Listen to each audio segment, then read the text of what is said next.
Hello, I'm Joanna. Welcome to my tea channel.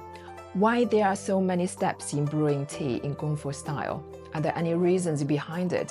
It looks complicated and sophisticated. Today in my video, I'm going to show you the steps that I follow when I brew tea and why I do it. I'm not saying that this is the only way, because brewing tea and drinking tea is for your enjoyment. As long as you like it and enjoy the process, you can develop your own. The first step is setting up the table. This is how I set it up. I have my gaiwan in front of me in the middle. On my right hand side, I have the tea pitcher on the 45 degrees line, and then the wastewater pot. So it's very convenient when I extract tea liquor to the furnace mug. If I need to wash the tea, then I pour it in the wastewater mug. So it's on one line. And on my right hand side, I also have the kettle because I'm right-handed. And then on the left-hand side, I have the teacup and the tea holder with the tea leaves and the tea pick.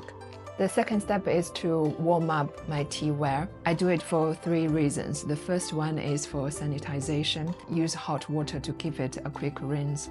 This is not to wash the teacup, so gaiwan. I've already done it after my last use. And the second reason is to prepare for the next step when I add the tea leaves in, and when the gaiwan is warmer, it's easier to help to get the fragrance out from the tea leaves. And the third reason is to make sure that the gaiwan is at a higher temperature, because when I add hot water afterwards when brewing tea, and if the gaiwan is cold, and the water temperature is going to drop very quickly, so it will not easily get the ideal temperature needed for brewing that type of tea. Now I'm adding hot water to warm up the gaiwan, and I use the tea pick to flip over the lid, and then extracts the water to the tea pitcher, then pour the hot water into the teacup. The third step is to add the tea leaves in while the gaiwan is warm. Shake the gaiwan to bring out the fragrance. Breathe out and breathe in to sniff the fragrance. This is the step that I don't skip, because it's not just to prepare the tea for brewing, but also prepare myself for enjoying it later. The fourth step is to rinse your tea to wake up the tea.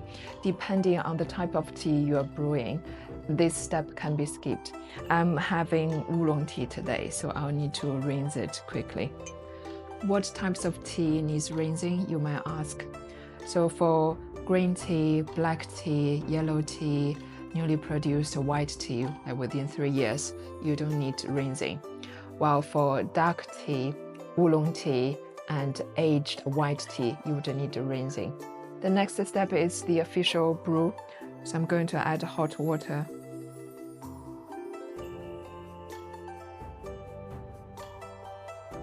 And then extract the tea liquor.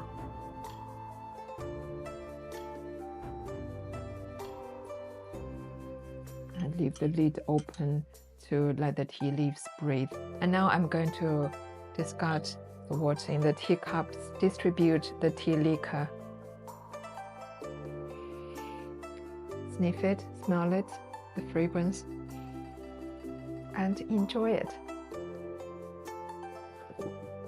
Slurping is not rude in drinking Chinese tea. It's actually the proper way to appreciate it.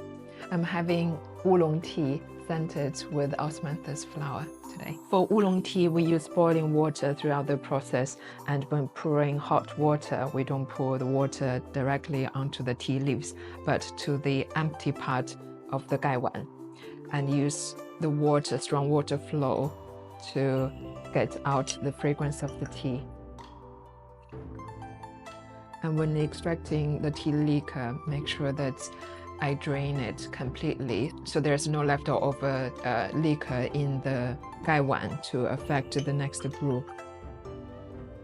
This is how I brew my tea and the steps that I take to brew it. How do you make your tea? Welcome to share it in the comments. I hope you find this video helpful. See you next time.